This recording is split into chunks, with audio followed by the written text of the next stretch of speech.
আসসালামু আলাইকুম ওয়া রাহমাতুল্লাহি ওয়া বারাকাতুহু। তাহলে আজকে আমাদের ক্লাস চলবে নেরেশন সম্পর্কে, ঠিক আছে? সকলে বোঝার চেষ্টা করবেন, যারা আসলে তারা অবশ্যই পরবর্তী ক্লাসে এভাবে বোঝানো হবে না। তাহলে নেরেশন মানে উক্তি। নেরেশন মানে কি? আজকের ক্লাসে আমরা আলোচনা করব নেরেশন। নেরেশন মানে কি? উক্তি। নেরেশন কাকে বলে? কাহারও সকলেই বোঝার চেষ্টা করেন। নেরেশন কাকে বলে? কাহারও বক্তব্য বা কথাকে নেরেশন বলে। কাহারও বক্তব্য বা কথাকে নেরেশন বলে।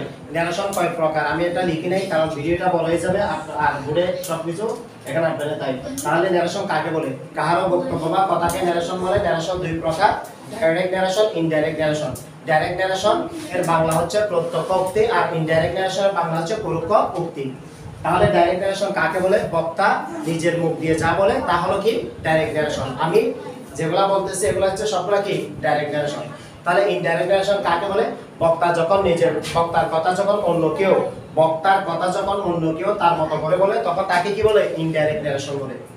অর্থাৎ হুমায়রাকে বলছে, সুমাইয়াকে বলছে রে হুমায়রা আজকে কোচিং এ যাবে না কেন? অসুস্থতার কারণে। হুমায়রা হচ্ছে কি ডাইরেক্ট নারেশন।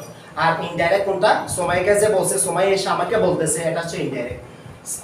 আমার আম্মু বলছে দে হুমায়রা থেকে অসুখ, হুমায়রা কি অর্থাৎ কোচিং এ আজকে আসতে পারবে না। কথাটা বুঝাইতে পারছি? ডাইরেক্ট কোনটা ইনডাইরেক্ট কোনটা? আমি আপনাকে বলছি যে আজকে আপনি নিহা ঘরে গিয়ে ওই নিপুকে বলবে দে কালকে কোচিং বন্ধ থাকবে। তাহলে আমারটা হচ্ছে ডাইরেক্ট, আমার কথাটা সেম টু সেম নকল করে ওর যে বোনকে বলতেছে, এটা হচ্ছে কি ইনডাইরেক্ট নারেশন। ডাইরেক্ট নারেশন কোনটা, ইনডাইরেক্ট নারেশন কোনটা আপনাদের এখন বোঝা আসছে? ঠিক আছে, ওকে, আমি এখন শুরু করতেছি, আপনারা খেয়াল করবেন। তাহলে how to change person in narration. তাহলে নারেশন যদি চেঞ্জ করতে চান আপনাদের কি পারসনটা চেঞ্জ করার জন্য নারেশনের আগে কি এই চকাটা লাগবে। তাহলে পারসন দেওয়া আছে subject, objective, possessive case, reflexive, double possessive. আপনারা এই ফর্মুলাটা মুখস্থ করতে হবে। I, me, my, myself, mine. I, me, my, myself, mine. You, তারপরে ইউ, ইউরসেলফ, ইউরস। এভাবে টুলস্থ করে ফেলবেন, ঠিক আছে? We, us, our, ours, ourself. We, us, our, ourself, ours. এটা একদম টুলস্থ করে ফেলবেন। এবার আসেন কাম টু দা পয়েন্ট। তাহলে নারেশন করতে আপনাকে সেন্টেন্স লাগবে। সেন্টেন্স কত প্রকার? 5 প্রকার। সেন্টেন্স কত প্রকার? Assertive sentence, interrogative sentence, imperative sentence, objective sentence, exclamatory sentence. সেন্টেন্সে অ্যাসার্টিভ সেন্টেন্স মানে বর্ণনা বা বিবৃতিমূলক বাক্য। আবার অ্যাসার্টিভ সেন্টেন্স দুই প্রকার, একটা হচ্ছে হ্যাঁ বোধক, একটা হচ্ছে না বোধক। আমি বলছি আই গো টু স্কুল, আমি স্কুলে যাই। I don't go to school, আমি স্কুলে যাই না। একটা হচ্ছে হ্যাঁ বোধক, একটা হচ্ছে না বোধক। আপনাদের ক্লিয়ার হয়েছে? এখন আসেন। তাহলে অ্যাসার্টিভ সেন্টেন্সের বাংলা হচ্ছে বিবৃতি বা বর্ণনা বা বিবৃতিমূলক বাক্য। মনে রাখতে হবে।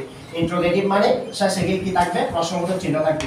এটাকে কি বলা হয়? ইন্টারোগেটিভ বলা হয়, ঠিক আছে? মনে রাখবেন। ইম্পারেটিভ সেন্টেন্স আদেশ, উপদেশ, অনুরোধ বোঝাবে।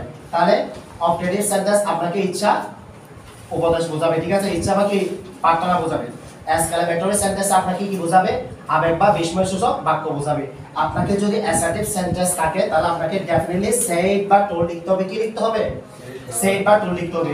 যদি ইন্টারোগেটিভ সেন্টেন্স শেষে যদি প্রশ্নবোধক চিহ্ন থাকে আপনাকে কি লিখতে হবে? আস্ক লিখতে হবে। এরপর বলছে ইম্পারেটিভ সেন্টেন্স থেকে আপনাকে রিকোয়েস্টেড, অ্যাডভাইস এগুলা থাকলে আপনাকে কি লিখতে হবে? ইম্পারেটিভ সেন্টেন্স হলো আদেশ, অনুরোধ বোঝালে রিকোয়েস্টেড, অ্যাডভাইস এগুলো লিখতে হবে। ইম্পারেটিভ সেন্টেন্স আপনাকে যদি ইচ্ছা বা